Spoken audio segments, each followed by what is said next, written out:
Hello friends, आज हम class 12 के हिंदी चैप्टर जूठन का पूरा ऑब्जेक्टिव करने वाले हैं। अगर आप इतना ऑब्जेक्टिव कर लेते हैं तो आपको एग्ज़ाम में इस चैप्टर से एक भी ऑब्जेक्टिव नहीं छूटेगा। जूठन के हेडमास्टर का नाम क्या था, यानी जूठन जो कहानी है, जो आत्मकथा है, उसमें उसके हेडमास्टर, लेखक के हेडमास्टर का नाम क्या था, तो मास्टर कलीराम। आगे है, भाभी जी आपके हाथ का खाना तो बहुत जायकेदार है। हमारे घर में तो ऐसे कोई भी खाना नहीं बना सकता। यह किसका कथन है? यह सुरेंद्र सिंह का कथन है, जो कि सुखदेव सिंह त्यागी का पोता था। जिस वक्त वो ये बात भाभी जी को बोलता है, असल में होता क्या है कि लेखक अब शहर में रह रहे हैं और गांव के हैं सुखदेव सिंह त्यागी, और सुरेंद्र सिंह किसी काम से जब शहर आया था तो वह घर का पता खोजते खोजते इनके घर भी आ गया था और ये बात उन्होंने लेखक के सामने कही थी। तो लेखक को अपने बीते दिन की याद आ गई थी कि हमारे घर में हमेशा से जूठन इनके घर से ही आता रहा है और आज ये कह रहे हैं कि हमारे हाथ का खाना जायकेदार है। ओम प्रकाश वाल्मीकि का जन्म कब हुआ था? 1950 में। महाराष्ट्र में किस नाम की नाट्य संस्था स्थापित की गई? तो मेघदूत नामक नाट्य संस्था ओम प्रकाश वाल्मीकि के द्वारा स्थापित की गई महाराष्ट्र में। ओम प्रकाश ने किस विषय में एमए किया था? उन्होंने हिंदी से एमए यानी मास्टर ऑफ आर्ट्स की डिग्री ली थी। इनसे ये ना कराओ, भूखे रह लेंगे, इन्हें इस गंदगी में ना घसीटो, यह किसका कथन है? यह लेखक की भाभी का कथन है। यह तब हुआ था जब लेखक जो है खाल उतार कर आया था, चूँकि लेखक का वजन उस खाल के वजन से भी कम था, जानवर के खाल से, तो इसके सिर पैर सब कुछ खून से लथपथ हो गए थे, इसके पैर जवाब दे रहे थे। ऐसी स्थिति में भाभी के मुंह से ये सब निकले थे। इनमें से ओम प्रकाश वाल्मीकि का कहानी संग्रह कौन सा है? तो सलाम। उन दिनों एक मरे पशु की खाल कितने में बिकती थी? तो 10-15 रुपये में। और उस वक्त लेखक के जो पिताजी हैं और भैया हैं वो किसी रिश्तेदार के यहाँ गए हुए थे, तो माताजी ऐसी स्थिति में न थी, क्योंकि ये बहुत गरीब तबके के लोग थे कि 10-15 रुपये वो यूं ही आसानी से जाने दें।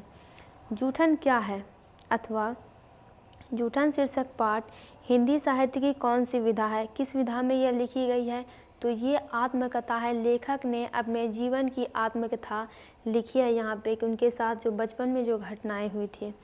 आत्मकथा विधा की रचना कौन सी है? तो जूठन। दोस्तों, ऐसा क्वेश्चन पूछा ही जाता है कि कौन सी कहानी किस विधा में लिखी गई है।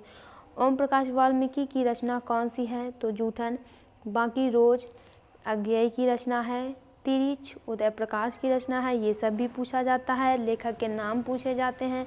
उसने कहा था चंद्रधर शर्मा गुलेरी की रचना है। ओम प्रकाश ने किस नाट्यशाला की स्थापना की थी? तो मेघदूत। कहाँ की थी? तो महाराष्ट्र में। मेघदूत नामक नाट्यशाला कहाँ स्थापित हुई है? महाराष्ट्र में। दलित साहित्य सौंदर्य शास्त्र के रचनाकार कौन है? ओम प्रकाश वाल्मीकि।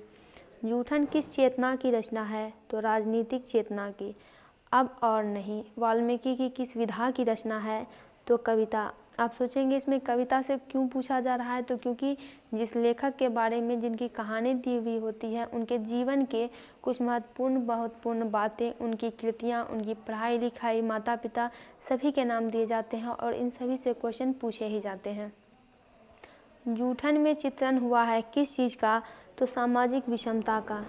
समाज में कैसे बड़े बड़े लोग रह रहे हैं और छोटे छोटे लोगों पर अत्याचार कर रहे हैं, समाज में कितना अंतर है जबकि सभी लोग एक ही समाज में रह रहे हैं, यही जूठन में बताया गया है। आत्मकथा लेखक की माँ किसके यहाँ काम करती थी? तो ब्रह्मदेव तगा के घर ये काम करती थी। सुरेंद्र सिंह किसका पोता था? सुखदेव सिंह त्यागी का पोता सुरेंद्र सिंह था, जो कि जब शहर आया था तो लेखक के घर का पता लगाकर ये लेखक के पास आया था और खाना खाया था। आगे है,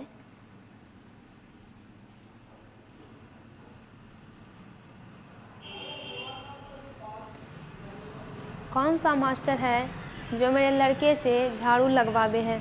यह किसका कथन है? तो लेखक के पिताजी का। जब लेखक से उसके मास्टर स्कूल में झाड़ू लगवाते थे तो एक दिन पिताजी गुजर रहे थे और पिताजी ने ये सब कुछ देख लिया और तभी उन्होंने ये बात कही। सलाम कहानी संग्रह के कहानीकार कौन है? तो ओम प्रकाश वाल्मीकि। ओम प्रकाश वाल्मीकि को डॉक्टर अंबेडकर राष्ट्रीय पुरस्कार कब प्राप्त हुआ था? 1993 ईस्वी में। माया किस शीर्षक पाठ की पात्रा है? तो ये जूठन की पात्रा है और माया लेखक की बहन है। निम्न में दलित आत्मकथा शीर्षक पाठ कौन है? दलित से जुड़ा हुआ पाठ ये है जूठन। बाकी तिरिच में तिरिच की बात बताई गई है, पिताजी की बात है। ये सारे क्वेश्चन भी आ सकते हैं। शिक्षा में शिक्षा के महत्व को बताया गया है और रोज में तो मालती का मनोवैज्ञानिक चित्रण हुआ है उसके रोज के काम का। कली राम हेडमास्टर किस पठित पाठ का पात्र है?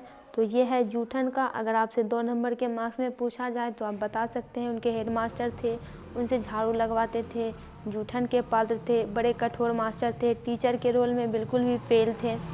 तो दोस्तों इसका पूरा ऑब्जेक्टिव कंप्लीट हुआ। आप फिजिक्स केमिस्ट्री बायोलॉजी के भी ऑब्जेक्टिव सब्जेक्टिव इस चैनल पर देख सकते हैं। अभी तुरंत जाइए वो चैनल पर देखिए, वीडियो को लाइक कीजिए, शेयर कीजिए, सब्सक्राइब कीजिए।